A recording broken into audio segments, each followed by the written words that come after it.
Cuando Bob Marley cantó, la cultura rastafari tomó voz. Su origen humilde y su particular don musical le abrieron las puertas del mundo. Su pueblo vio en él a un ídolo. Con su música, luchó por la emancipación del pueblo negro y su retorno a Etiopía. Biography Channel nos presenta a un hombre solidario que sufrió un atentado por defender sus ideas. Murió víctima del cáncer a los 36 años, siendo el alma de la música reggae, Bob Marley. A continuación, en Biography Channel.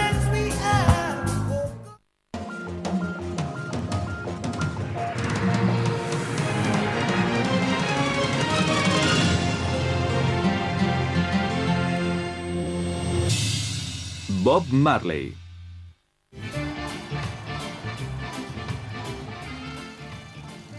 Era bajito y no muy agraciado. Escuálido, bastante callejero.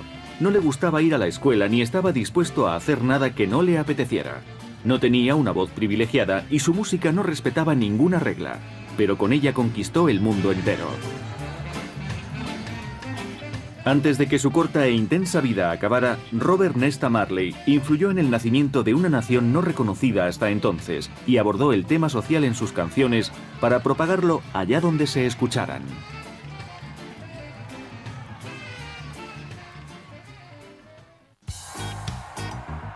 Nunca ha habido un acontecimiento tan recordado en Jamaica como aquel concierto Sonrisa de Jamaica que tuvo lugar en Kingston en julio de 1978. La estrella de la velada, el venerado músico, cantante y compositor Bob Marley, actuó soportando un intenso dolor. Tan solo unos días antes, había recibido un disparo en el pecho y otro en un brazo en un intento de asesinato perpetrado contra él y su familia en su hogar. Decidió actuar porque los dirigentes del partido político gobernante se lo habían pedido. Según el primer ministro Michael Manley, solo Bob Marley podía aliviar al país de sus tensiones. La isla se acercaba poco a poco a la anarquía, con campañas electorales amenazadas por el terrorismo, palizas y robos. Los matones que intentaron acabar con su vida días antes no eran más que extorsionistas que querían aprovecharse del caos. Mientras 80.000 personas abarrotaban el Círculo de los Héroes Nacionales en Kingston, el convaleciente Marley ofreció una actuación de 90 minutos que llenó aquella ciudad de rock. El resultado fue casi milagroso. En menos de 2 horas, Bob Marley había tranquilizado a las masas, creando un ambiente relajado y alegre incluso entre los mismos políticos. ¿Qué circunstancias habían determinado el nacimiento del gran héroe de Jamaica, un ser capaz de hablar con música? El mito de Bob Marley reside en la nueva visión de Jamaica que él ofreció. Algo que implicaba una reinterpretación de la justicia, el respeto por los derechos humanos y la dignidad de las personas.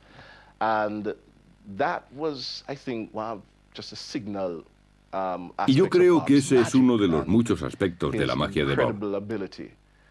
Y esa capacidad increíble que tenía para llegar a la gente y para representar aquello en lo que creía. Estoy seguro de que en la India hay gente que no conoce a Elvis Presley o a los Beatles, pero Bob Marley ha actuado en África, en Camboya, en todas partes, y gracias a él todo el mundo miró hacia Jamaica.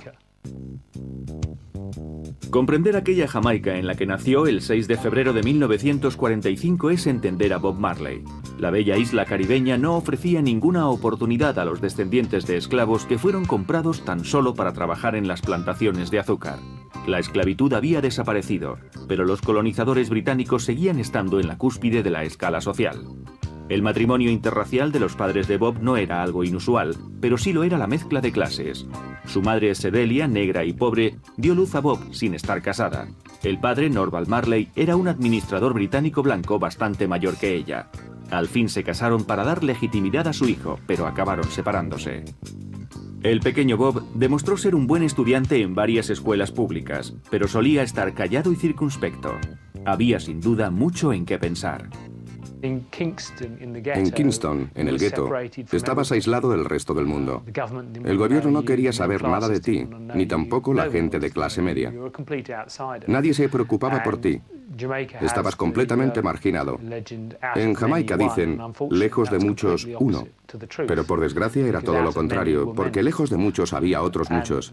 Y cuanto más oscura fuera tu piel, más repudiado eras. Pero lo que Bob siempre tenía a su alcance mientras recorría el barrio de Kingston era la música. Estaba en todas partes, llenándolo todo de vida, y en un estado permanente de transformación debido al gran sentido rítmico de los jamaicanos. Había un estilo de música indígena llamado lento, similar al calipso. El calipso era también famoso en Trinidad. Luego estaba el merengue de Haití, que también era popular, y se tocaba en el llamado Sound System de comienzos de los 50. Había una gran variedad de estilos musicales.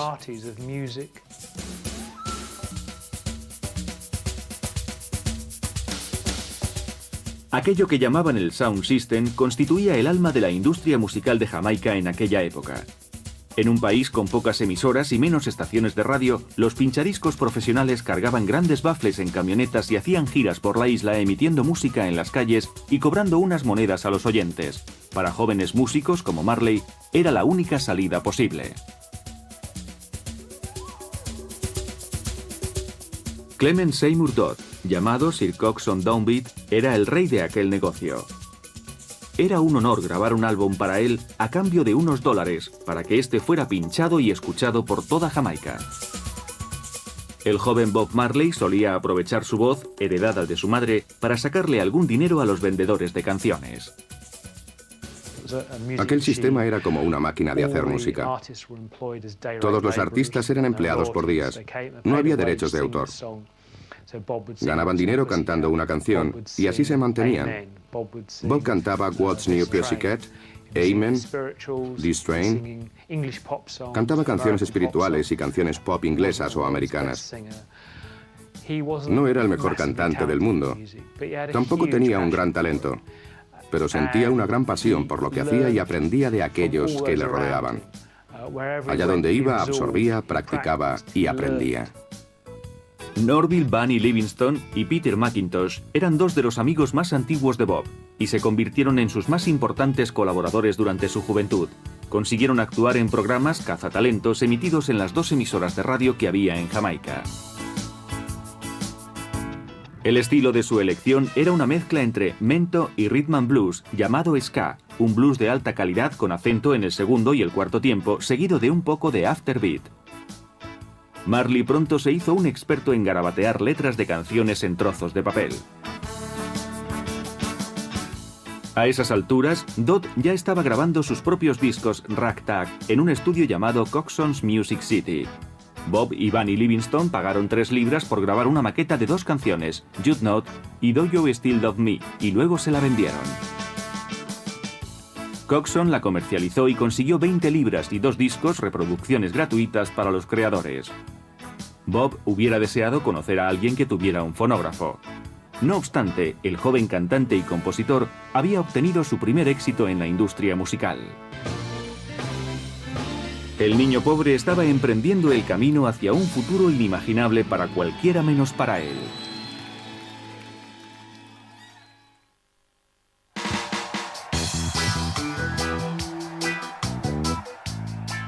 Aunque para los fans que lo idolatraban en los años 70, aquel fenómeno llamado Bob Marley parecía haber surgido de la nada.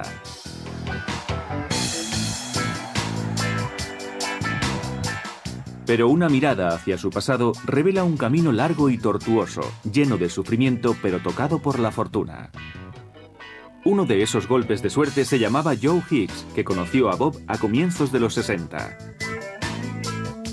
Hicks era cantante y compositor y vivía en una barriada de Kingston llamada Trainstone. Iniciaron un clinic de música gratuita compuesto por Marley, Bunny Livingston y Peter McIntosh con el nombre de Tosh. Joe insistió en que compusieran su propia música para tocarla en reuniones improvisadas llamadas Jam Sessions. A Hicks le cautivó especialmente la voz desgarrada de Marley y cómo llamaba la atención sin tener que gritar o bailar desenfrenadamente como los otros. Finalmente el grupo se llamó The Wailing Wailers, algo así como los gemidores gimiendo, una alusión irónica a sus orígenes más humildes. Joe Hicks fue como un padre y un consejero para los Wailers, ya que había sido un cantante de cierto éxito y sabía lo que era grabar un disco. De alguna forma los acogió y les aconsejó sobre el canto, la composición, la puesta en escena. Enseñó a Bob cosas sobre la guitarra y él se lo tomó muy en serio desde el principio. Estaba muy entregado, como si se sintiera llamado para cumplir una misión. Se pasaba horas sentado en el suelo de la cocina tocando la guitarra, aprendiendo acordes hasta altas horas de la madrugada, y se quedaba dormido con la guitarra en las manos. Marley y los Wailers, con su equipo de colaboradores, pronto empezaron a ganar fama en el mundo de la música de Trench Town. Conocieron a Coxsone Dodd, que se convirtió en su representante. Obtuvo los derechos exclusivos para vender sus discos y les pagó la considerable cantidad de $20 por cada tema grabado. Incluso les concedió un adelanto con el que se compraron ropa para actuar. Cuando Jamaica se independizó finalmente de Inglaterra en 1962, los Wailers estaban en lo más alto de la escena musical. Marley se había convertido en un héroe local y las chicas del barrio empezaban a mirarle con buenos ojos. En la calle Primera era donde solía verse a Bob Marley antes de hacerse famoso y establecerse como músico. Esta es la plaza donde solía sentarse a componer su música. Aquí se sentaba junto a George y Tosh, y aquí conoció a Rita. La guapa Rita Anderson, hija de un carpintero, entendía de música y era madre soltera. Le gustaba el pensativo Bob Marley y se aseguró de cruzarse en su camino. Se hicieron primero buenos amigos y en 1966 se convirtieron en marido y mujer. La increíble cantidad de hijos que tuvo Marley, 22 tanto dentro como fuera del matrimonio, no fue un impedimento para aquella larga y tolerante relación. Marley comenzó a apreciar un cambio en la actitud y la música de los jamaicanos. Las letras y la música de las canciones populares habían pasado de la dulzura original a convertirse en himnos rudos influenciados por la clase baja de Kingston. Había una lucha oficial contra la llamada música del chico grosero, pero dicha música vendía y a Bob le atraía cada vez más. Los Wailers acabaron por adoptarla. Muchas de las actitudes propuestas por aquella música Rude Boy venía del creciente apego de los jamaicanos al movimiento Rasta, una religión propia de la isla.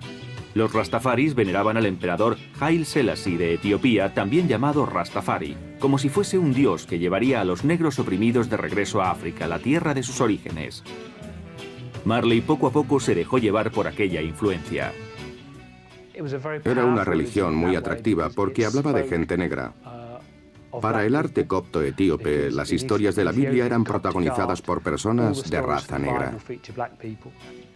Bob acabó por unirse al movimiento Rasta, que consideraba a la marihuana como una hierba de la sabiduría, pues había brotado de la tumba de Salomón y que citaba pasajes de la Biblia en los que los hombres tenían el cabello y la barba largos. Los Rastas llevan barbas descuidadas y largas trenzas llamadas dreadlocks o rastas. Marley adoptó la estética, la actitud, la religión y sus poderosos principios, y sobre todo su música, llamada reggae, que Bob haría suya. Is a music created by Rasta people, and it carry earth force. El reggae, influenciado por el movimiento Rastafari, tenía componentes políticos y culturales que nos enseñaban algo.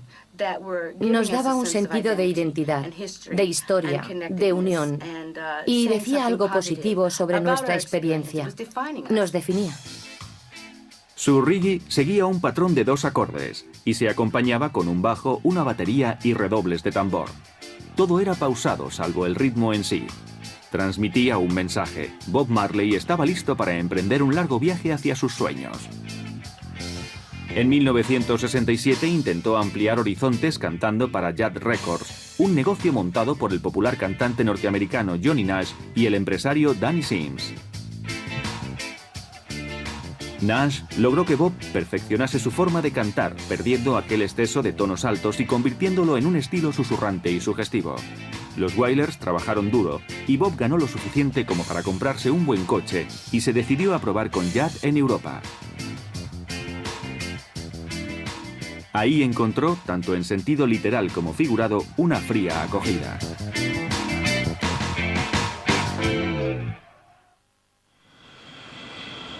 Bob Marley aterrizó en Europa en 1971, pero el viejo continente fue ingrato con él y los Wailers. Tras una propuesta fallida en Suecia, se encontraron en Londres con los representantes de Jad. Jad quería lanzar a Bob Marley. Vino a Londres, pero solo tocó en clubes pequeños. No iba a verle mucha gente. Vivió en barrios baratos de Londres y se relacionó con miembros de la comunidad jamaicana que habitaban allí por aquel entonces. Las cosas empeoraron cuando Bob supo una mañana que Nash y Sims habían regresado a América sin ellos, dejando a los Wailers sin un céntimo en la fría y húmeda Inglaterra, un clima insufrible para Marley. El tiempo era completamente opuesto a lo que estaban acostumbrados. Y supongo que no era agradable salir así de gira. Incluso hoy en día no lo es. Pero especialmente no lo sería para ellos que venían de un clima como el jamaicano, donde siempre hace calor. Y uno no pasa frío antes, durante y después de una actuación. Bob, desesperado, recordó el nombre de Chris Blackwell, un empresario anglo-jamaicano que dirigía el sello Island Records en Londres y que había publicado algunos discos de los Wailers en el pasado. Por suerte, Blackwell comenzaba en aquel momento a valorar el potencial del ritmo jamaicano en el Reino Unido, tanto para los locales como para las ventas. Vio en los Wailers al grupo que produciría aquel nuevo sonido para él, sobre todo con el nuevo colaborador que Bob había fichado, Aston Family Man Barrett, un músico dinámico y lleno de magia. En Jamaica, a finales de los 60, la música nos unía.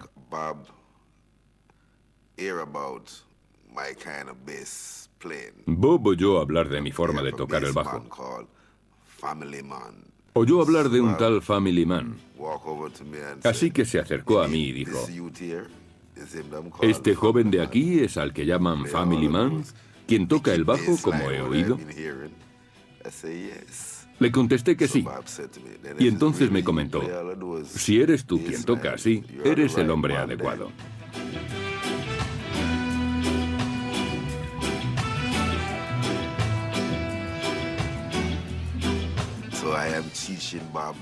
Así que yo enseñaba a Bob a tocar la guitarra. Le enseñé más acordes. Bob siempre decía en las entrevistas que él podría tocar la guitarra mucho mejor, pero que Family Man no quería enseñarle más acordes.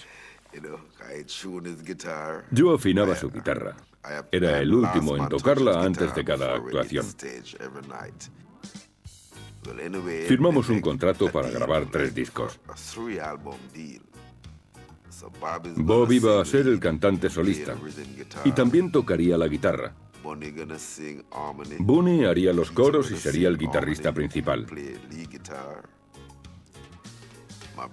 Mi hermano tocaría la batería, Erlindo los teclados y yo el bajo. Éramos 6. Bob volvió a Jamaica a finales de 1972 y empezó a crear lo que sería Catch a Fire. Algunas canciones ya existían, otras fueron recicladas de una forma sencilla. Se lo entregó a Chris Blackwell a comienzos de 1973. El álbum se hizo famoso por su carátula en forma de mechero Zippo. Era un diseño muy interesante y dio mucho de qué hablar. Se vendió bien y allanó el terreno para la próxima aparición artística de Bob Marley en la industria discográfica. A pesar del prestigio obtenido por Marley tras el éxito de Catch a Fire, la banda encontró numerosos obstáculos tanto en casa como en el extranjero, muchos de ellos relacionados con la imagen rasta de Marley. Muchos productores y gran parte del público creían que la violencia callejera era ya lo bastante frecuente como para que unos tipos desaliñados y con rastas vinieran a incentivarla. El Rastaman siempre fue visto como lo más bajo. Se contaban historias como las de un Rastafari que fue a uno de los mejores hoteles de Jamaica, que después de entrar en la piscina la vaciaron inmediatamente. Cuando en cualquier sociedad se empiezan a vislumbrar los cambios, son observados con recelo. Bob Marley, al entrar en escena e intentar cambiar la realidad jamaicana, evidentemente estaba en el centro de la sospecha. Pero en Londres, Chris Blackwell logró llegar a un acuerdo para que los Wailers actuaran en el Speakeasy Club, el epicentro de la música británica.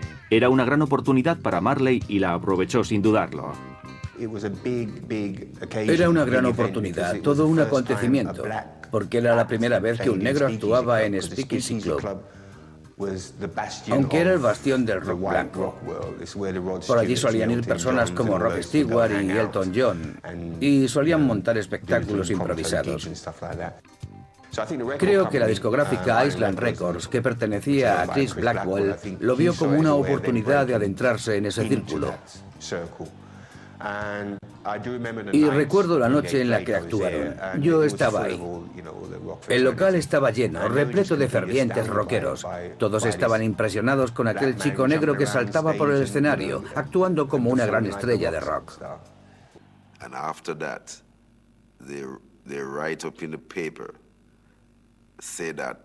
En los periódicos dijeron que después de nuestra primera canción, la gente quedó hechizada, que aquello fue algo mágico.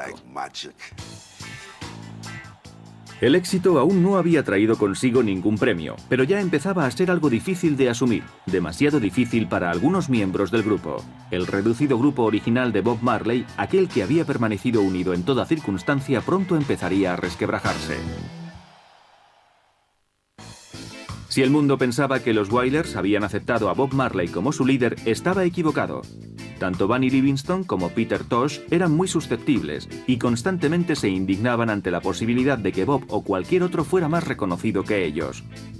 Con una gran confianza en sí mismos, creyendo que su voz y personalidad eran iguales o mejores que las de Marley, empezaron a seguir su propio camino.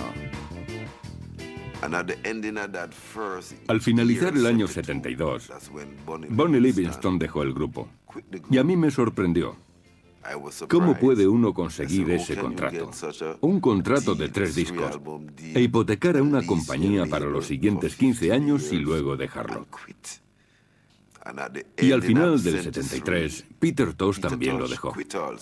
Así que Bob me dijo, ¿qué hacemos ahora? Solo quedamos 3. Y yo dije, con 3 puede funcionar. Como el poder de la Trinidad, ya sabe. Desde los comienzos de los Wailers, cualquier alusión al liderazgo quedaba fuera de la idiosincrasia de la banda, pero tras la salida de Bunny y Tosh, se hizo patente en el nuevo nombre, Bob Marley and the Wailers. Bob se convirtió en un genial compositor. Era su forma de comunicarse. Así que a pesar de no tener un talento musical, como el de, por ejemplo, Stevie Wonder, sí que tenía un deseo de comunicar su experiencia y hablar de sus raíces. De pronto, el grupo de Marley, que había luchado siempre por crear una música exclusiva, se vio desbordado por las exigencias de unos aficionados cada vez más numerosos. Estábamos trabajando en el álbum Natty Dread y vino una mujer de Woodstock llamada Martha Valley. Nos dijo que había soñado con un disco llamado Escape Out of Babylon y nosotros debíamos producirlo para ella. Así que paramos nuestro proyecto y grabamos aquel disco. Además lo mezclamos para que se lo pudiera llevar a Estados Unidos. Así que volvimos al estudio para acabar Natty Dread y de repente nos llega una invitación desde San Francisco. Era alguien llamado Taj Mahal. Estaba trabajando en un álbum llamado More Roots y nos dijo que le gustaba nuestra música y que quería una versión de una de nuestras canciones llamada Slave Driver. Quería que fuésemos a San Francisco y a Berkeley y la grabásemos para él. Así que partimos para allá. Una y otra vez, y a cada sitio al que iba Bob Marley, las señas de identidad de Jamaica viajaban con él. Había una mezcla de músicos increíbles en Los Ángeles en busca de un nuevo concepto musical.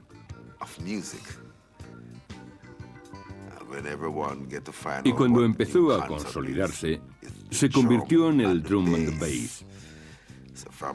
En la música norteamericana empezó a mezclarse aquel fuerte drum and bass, acercándose al dub jamaicano. Pero aquella experiencia estadounidense no se tradujo en dólares. Marley no dejaba de preguntarse por qué no lograba dar con el gusto artístico y comercial del público norteamericano. No podía triunfar en Estados Unidos. A la norteamericana negra nunca le gustó Bob durante aquella época porque ellos ya habían tenido su propia revolución en los 60. Y esta nueva ola parecía querer desprestigiarla. Ellos se preguntaban qué era todo aquello y no querían saber nada de él. Aquellos fueron tiempos difíciles. Nosotros no oíamos a Bob Marley, no lo ponían en nuestras emisoras. No era un personaje accesible para nosotros cuando llegó a Estados Unidos. Tardó en llegarnos el mensaje del reggae, lo que era, lo que significaba la palabra rasta o lo que decía ese tal Bob Marley. Y en aquel momento estábamos tan faltos de educación como pueblo sobre quiénes éramos, que cualquier cosa proveniente de Jamaica o de otros lugares, o incluso de la propia África, nos resultaba ajena. Me gustaría que la gente ampliara su visión de Bob Marley, que comprendiera que trabajó durante muchos años. La fama mundial le llegó a los 30 y no la pudo disfrutar mucho. Bob Marley y los Wailers tendrían que conformarse con Inglaterra y Jamaica para disponer de un mercado potencial. Su evolución siempre pareció más lenta y difícil de lo que merecía el enorme talento de Bob. Tendría que aumentar el ritmo de trabajo, pero esta vez se avecinaban tiempos duros. Si hubo un momento en que la imagen rasta de Bob Marley había frenado el éxito de los Wailers, esto cambió durante los disturbios que tuvieron lugar en Londres a mediados de los 70, donde esa imagen ayudaría a catapultarle a la fama. En Inglaterra, a mediados de los 70, hubo disturbios en Notting Hill. En la comunidad negra, sobre todo entre la jamaicana, que hasta ese momento había estado callada. Una nueva generación se estaba abriendo paso. No pensaban tolerar los carteles que se veían por Londres. Fuera negros, irlandeses y perros. Así que salieron a luchar. Gran parte de la riqueza británica venía de la esclavitud. Así que estaban sucediendo muchas cosas en la sociedad inglesa, lo que sin duda benefició a la popularidad de Bob. Había una necesidad radical de cambio y este tenía que producirse a escala global. En este ambiente tan tenso, Marley programó un concierto en el Teatro Lyceum con el que borraría prejuicios del pasado acerca de la música y las letras rasta, olvidando lo que en otras ocasiones habían dicho de él. El sitio estaba abarrotado, completamente a rebosar. Tanto era así que incluso llovió, literalmente, bajo techo. El calor provocado por la aglomeración se evaporó, se densificó en el techo y luego cayó en forma de gotas de agua. Fue algo increíble. Incluso había gente que se subía por las paredes exteriores intentando entrar, porque todos querían ver al único Bob Marley. Cuando salieron, sabían que habían sido testigos del comienzo de una nueva era musical. Se convirtió en uno de esos conciertos míticos en los que todo el mundo hubiera querido estar y donde todos decían haber estado. Y el disco, un álbum en vivo, fue publicado poco después. Fue un éxito relativo de ventas. Consiguió venderse bastante mejor que los anteriores. Ahora Bob Marley debía encontrar la forma de enfrentarse a algo que hasta entonces no había supuesto un problema para él, el éxito. Tras haberlo obtenido en Europa, Marley volvió a su patria, Jamaica. Y por primera vez, se sentía en disposición de hacer algo por su bello pero arruinado país. Bob siempre tuvo presente sus raíces jamaicanas y la isla era un lugar especial para él. Volvió y quiso colaborar en la remodelación de un país que estaba en crisis. La presencia de Bob transmitía la sensación de que todo era posible. De pronto en Jamaica todos aquellos chicos de los barrios de clase alta se reunían con los rastafaris. Antes de que apareciera Bob Marley era una de las peores cosas que podían hacer. Pero de pronto ves que Bob Marley se ha comprado una casa al lado de la del primer ministro jamaicano y que no pasa nada. Y los pobres piensan que cualquiera de ellos puede ser el siguiente. Él tenía un BMW, el primer hombre en Jamaica en tener uno. Así que la gente empezó a pensar que podía tener un BMW. Aunque esto no gustó nada al fabricante de coches porque decían desprestigiaba la marca. Por primera vez, el dinero empezó a llenar los bolsillos de Bob Marley y no sabía muy bien qué hacer con él. Compró la casa que había pertenecido a Chris Blackwell en Hope Road, que estaba en un barrio colonial de clase alta. Así que ahí estaba, un rastafari viviendo en una zona de lujo de Kingston. Y uno presentía que ahí estaba pasando algo. Bob Marley no tenía ningún interés en convertir su nuevo y grande hogar en la fortaleza de un ricachón. Quería más bien implantar las raíces que jamás había tenido. Allí era bien recibida no solo su familia directa, sino su creciente corte de socios, bellas modelos y famosos o cualquiera de sus hermanos rasta que quisiera acercarse. Pero nunca dejó de lado su trabajo ni dejó de respetar a sus seres más cercanos. Entre nosotros éramos simplemente los Wailers. Éramos un equipo, un verdadero grupo. Hacíamos lo que hacía la gente sencilla. Jugábamos al fútbol, comíamos juntos y viajábamos juntos con la prensa y los promotores. Éramos Bob Marley and the Wailers. Él se consideraba un Wailer más, parte del equipo, y creo que todos éramos igualmente importantes a la hora de crear esa combinación de música y letra que tenía una base tan honda y que para muchos resultaba tan gratificante. Cuando nos reuníamos en nuestras sesiones musicales, ya se sabe, improvisando, tocando según nuestras vibraciones espirituales, y hacíamos una pequeña ofrenda fumada. Ahí es donde inventábamos esos extraños sonidos y letras. Y así es como componíamos esa música y creábamos esa forma de cantar. Bob generalmente tenía una idea, pero no la canción completa. Entrábamos con esa idea, ensayábamos, hacíamos unos cambios, volvíamos a ensayar y luego lo acabábamos en el estudio. A veces decía, no recuerdo haber escrito esta canción, no empezaba así, pero me gusta. Nuestra idea era convertir Tuff Gong en un pequeño Motown y acoger a los artistas de la calle que llevaban tiempo dando tumbos y traerlos a Tuff Gong. También acoger a otras bandas y ofrecerles la posibilidad de actuar. Dicen que media Jamaica vivía de su generosidad. Media Jamaica. Y estamos hablando de la gente que vivía en los guetos. Bob no era la clase de persona que se fíe de los contratos. Le iba más aquello del amor fraternal. Éramos hermanos. Nos manteníamos unidos y confiábamos los unos en los otros. Era más de esa filosofía rastafari. Intentaba creer en ello y practicarlo. No le daba importancia al dinero. Era curioso ver lo que hacían con el dinero. Yo fui testigo de eso con él en una gira. En sus días libres, él siempre iba a tiendas de deportes y compraba 24 pares de botas de fútbol, 24 balones, 24 espinilleras y de cosas así.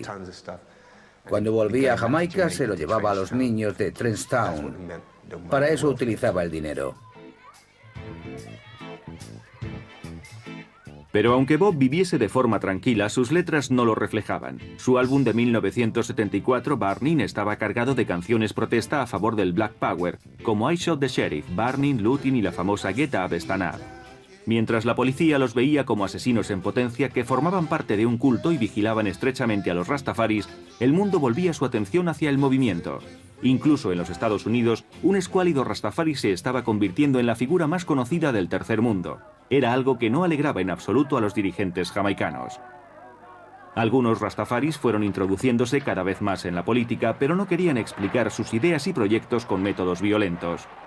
Los partidos más radicales empezaron a enfrentarse entre sí. Mientras la tensión iba en aumento, Marley intentó mantenerse al margen. Creo que pronto se dio cuenta de que lo mejor era permanecer alejado de la política. La política en Jamaica era, y sigue siendo, una actividad muy peligrosa. Pero en la portada de su nuevo lanzamiento, Uprising, aparecía un rastafari con el puño en alto y con largas trenzas, como si de un revolucionario urbano se tratase. Realmente parecía una declaración política. En la casa de Hope Road se instalaron muchos de sus amigos. Era una muchedumbre que vivía con él. Bob no sabía muy bien cómo deshacerse de ellos. Sus viejos amigos creyeron que les estaba dejando de lado porque era famoso. Además, él insistía en rodearse de bellas mujeres que frecuentaban la casa. El silencio de Rita lo decía todo, pero admitía cosas de este tipo. El hecho de que Bob se había convertido en una superestrella se confirmó cuando el idolatrado Stevie Wonder aceptó ir a Jamaica para actuar con él. Cuando los Wailers lanzaron el disco Rastaman Vibration unos meses después, Marley era ya una superestrella musical en el tercer mundo y era más conocido que Wonder.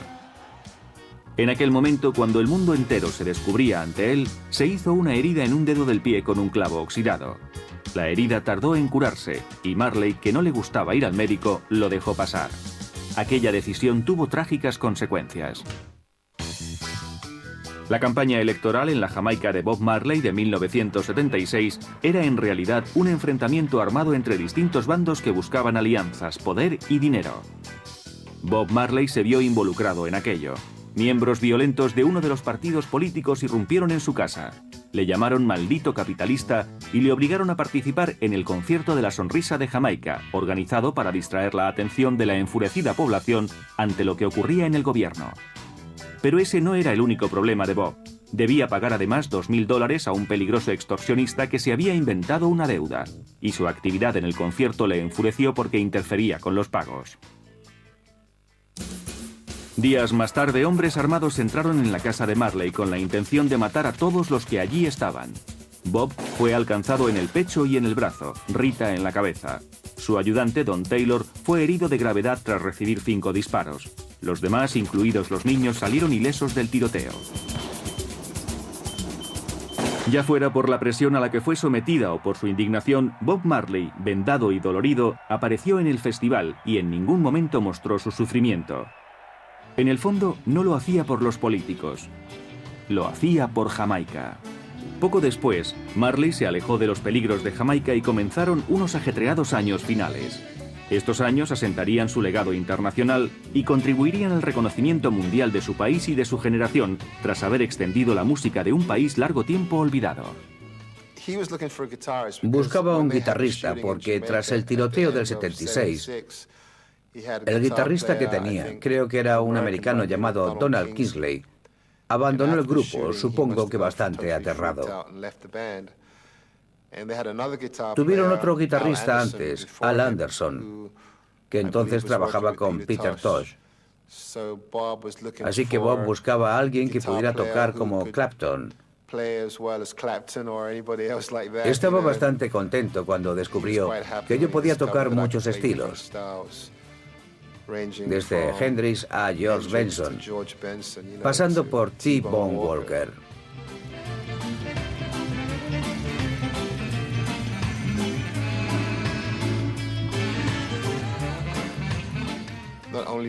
No solo tenía experiencia con el reggae, también la tenía con el rock and roll. Yo era capaz de hacer que todo encajase. Conseguía que nuestra música sonase bien. A Bob le gustó mucho llevar esa influencia al reggae. 1997 fue un año importante para Bob. Fue el primer año en que realmente obtuvo éxitos importantes en las listas. Ahora se ve con otra perspectiva. Hablamos de éxitos que estaban entre los 10 primeros puestos. Exodus fue un gran éxito y su música era escuchada cada vez por más gente. Se convirtió en alguien famoso en todo el mundo. Era algo increíble para alguien que pertenecía al tercer mundo. Yo me uní al grupo en un momento en el que estaba despegando, porque Rastaman Vibration estaba entre los 10 primeros y Cash and Fire había funcionado bastante bien. Creo que Exodus era mi tema favorito y lo sigue siendo en la actualidad. Así que yo entré en un buen momento, cuando tenían presupuesto, estudio y todo un equipo detrás. También tenían una buena discográfica y buenas giras. Siempre estábamos en algún sitio. Estábamos juntos las 24 horas del día, los 7 días de la semana, de gira por el mundo. En Japón, Australia, Europa, Estados Unidos. Fue apasionante. Y el hecho de pertenecer a una banda que estaba creando una nueva forma de música moderna lo hacía todavía más excitante. No solo fue una persona que intentó cambiar las cosas en el mundo colonial, sino que se convirtió en un auténtico símbolo. Allá donde hubiera crisis o dificultades en el tercer mundo, Bob Marley aparecía y se ofrecía para mejorar las cosas. Viajó hasta Zimbabue para asistir a la ceremonia donde devolvieron las tierras a sus habitantes tras duros años de mandato colonial. El antiguo gobernante de Zimbabue, un hombre blanco, dijo que ni en 1.000.000 de años cambiarían las cosas en aquel país, pero al final lo hicieron. That I will be faithful and bear true allegiance to Zimbabwe and observe the laws of Zimbabwe. So help me God. Ese fue quizá el momento más importante de su vida, cuando fue invitado a África. Fue el único artista que no era de Zimbabue y era una auténtica estrella. Sus canciones hablaban de cosas importantes. Él se veía como un luchador por la libertad y, en mi opinión, lo era. Era un sueño revolucionario hecho realidad. Lo que hacía que estas últimas actuaciones fueran aún más increíbles era que Bob Marley se estaba muriendo. Lo que en principio era una insignificante herida del dedo del pie, al no haberse curado adecuadamente, se había convertido en un cáncer que se extendía por su cuerpo. Fue algo muy triste para nosotros, porque estábamos empezando a despuntar y nuestra música le gustaba cada vez a más gente. Todos estábamos ilusionados y muy centrados. Bob estaba creando un repertorio realmente bueno con la ayuda del grupo. Todo nos iba bien. Nadie podía prever lo que iba a ocurrir. Nadie pensó jamás que ocurriría de aquella forma. Fue un golpe inesperado cuando nos enteramos de que tenía un tumor en el cerebro y de que no duraría mucho tiempo. Iba de camino a Suiza para recoger medicamentos. Lo que recuerdo es que nos sentamos para hablar en el piso, pero no volvió a hablar con su habitual tono positivo que empleaba siempre. Finalmente se levantó, fue a otra habitación y trajo un montón de discos de oro y de platino para mostrármelos. De alguna forma sentí que me estaba preguntando si realmente había merecido la pena. Llegado a ese punto no sabía qué significado tenía todo. Entonces se sentó y empezó a tocar la guitarra. Tocó una canción que yo no conocía en aquel momento.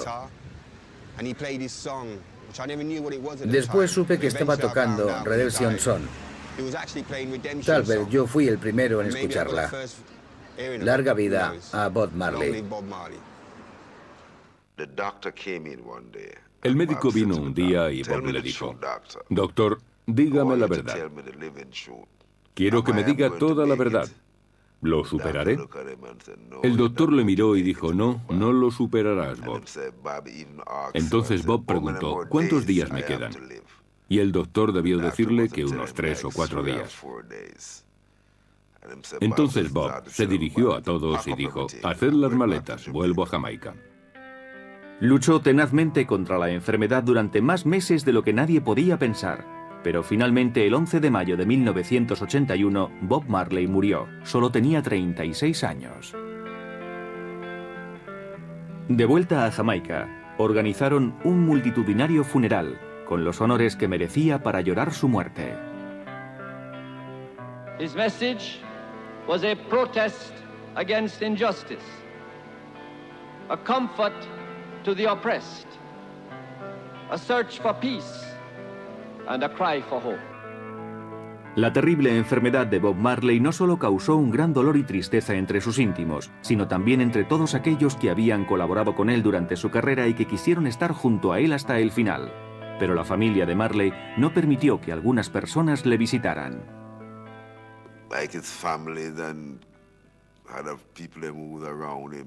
Su familia y la gente cercana a él no querían que Carlton Barrett o Family Man Barrett le visitaran, porque después de un tiempo comprendí que todos los que iban hasta allí solo querían dinero.